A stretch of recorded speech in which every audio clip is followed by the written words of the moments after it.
Welcome back to Saturday AM. We've been having a ball this morning at the MCM Ireland Comic Con. It's taking place all weekend in Dublin, but this main man is why we are here. It's so lovely to meet Flash Gordon in the flesh.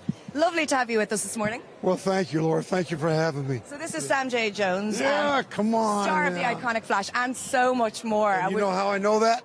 Look at that. Look at that. That's what they tell me. But you know what? My producer wanted me to dress up as Ming, the Merciless. Yeah. Oh, he's scary, isn't he? Yeah, very scary. Max von Sydow. This movie was incredibly popular and it garnered cult status when it was released in 1980. At the time when you were filming it, did you think, no, this is going to resonate with a lot of people, or was it just a bit of fun? You know, in the film industry, it's a blessing, number one, if they hire you, okay? Number two, if it does well financially, that's a bigger blessing. And here we are, Laura, 38 years later. So obviously, longevity is the key word here. It's amazing, really amazing. Yeah. And I suppose it harked back to, there was kind of nuances of Adam West and Batman and those fabulous 60s shows. People were looking for a bit of nostalgia in the 80s. But even now, I find it fascinating that they love the movie so much, you know, because of advancements in technology, and there isn't any of that sort of stuff in Flash. It's just good old-fashioned fun. Well, it is. Yeah, and kind of corny, too. I mean, we had the 1979 special effects, but, I mean, visually, I really believe visually it's a masterpiece, because Dino De Laurentiis, he brought in all the Italians, the production quality, and they, back in the old days, they were doing the hand beating, all those costumes you see back there. I think Max's costume was 35,000 hand beads. They don't, no. That's old school. They don't do that nowadays. His costume weighed 60 pounds. Joking. 32 kilos, 35 kilos, yeah. That's insane. Yeah. You've been involved with loads of iconic shows over the years. Two of the ones that came to mind were Baywatch and the A-Team. You were a special guest star in those. That must have been fun times in the 80s, hanging out with the A-Team and with Hasselhoff, the Hoff and the Baywatch gang. What was it like for you on set? Well, that was a great show to do. Matter of fact, I believe for David's show, we celebrated his 40th birthday. Oh, really? So we're both the same age, so that had to be 23 years ago. But I did a double episode of Baywatch, you know, back to back. But that's what I remember about him. It was a double episode. It was his 40th birthday. So it was, yeah, it was kind of a rare opportunity. Good guy, funny guy.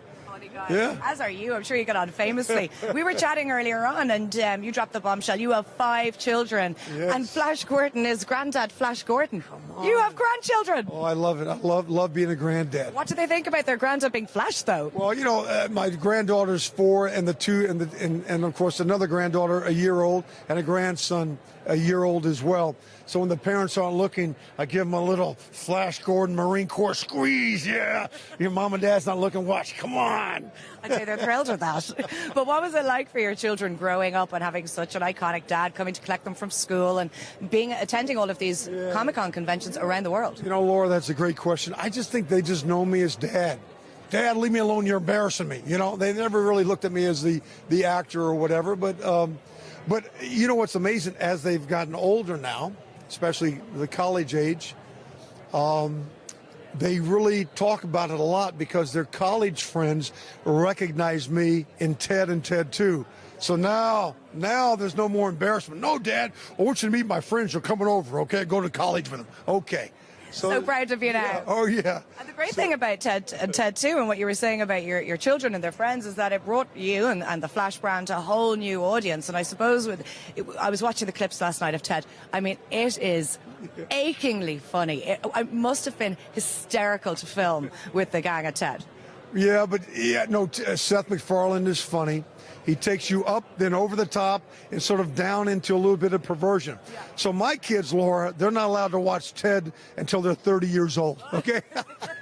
I like that idea. Yeah, because, you know, your character, well, you play you, but obviously Mark Wahlberg's character is obsessed with Flash Gordon. Yes. And it's sort of, the night takes a sinister turn, yes, which is so out of character for, you know, do-gooder Flash. But I just think it was so hysterical. Were you up for the laugh, the crack when you got there? Well, it was unique. When I first got the call from Seth around 6 years ago, he said, I want you to play yourself, and I want you to play, you know, part of Flash Gordon. I said, okay, that sounds good. But then I read the script, Laura. That was completely different, so we had to revise and edit and delete quite a few things, because and it's weird when someone says, hey, Laura, I want you to play yourself in this movie. Well, you know, did we party in the 80s? Yes, but to that extent. But the 80s are over now, okay?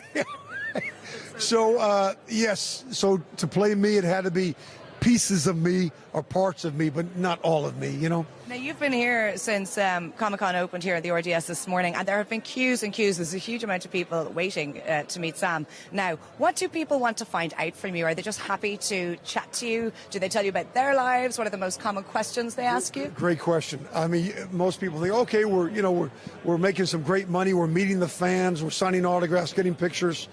But really, it's the fans' opportunity to tell me his or her story, the impact. And I didn't really know about this until I started doing this. Yeah, it's usually entertainment-based. But, Laura, I get some stories where they tell me many years ago, you know, that maybe they grew up, they were abused, or they were going through maybe they were bullied, they're going through some tough times at a young age.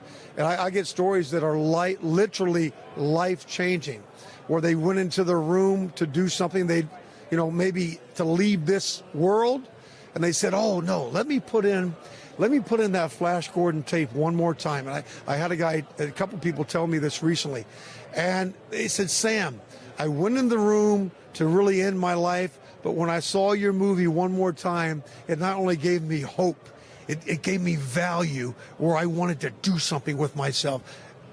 It saved their life. It must be incredible that they get the chance to meet you. That's a game changer, Laura. But I think you've just articulated why Comic-Con is so popular and it's so lovely, because comics, movies, sci-fi movies, fantasy, it's escapism and it's fun and it's good old-fashioned fun, and nobody gets hurt except you on set. Yeah.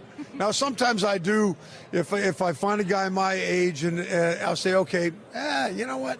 You want to arm wrestle? So maybe the challenge is there. So I got to be careful who I invite or challenge to arm wrestle me. But yeah, I do. If you're over 60 and you want to arm wrestle me, okay. Well, I'm slightly under 60, but on that note, I'm going to put down my mic and we're going to finish on an arm wrestle, Flash. Come on. Sam, it's been a pleasure chatting to you this morning. Thank you so much. Back to the guys in studio. Let's do it. Yes, come on. Here we go. Yes. Okay, ready, go. Ready, go. Yeah. Come on. You got to look at my eyes, though. Oh. Come on, Laura. Go on. Come on.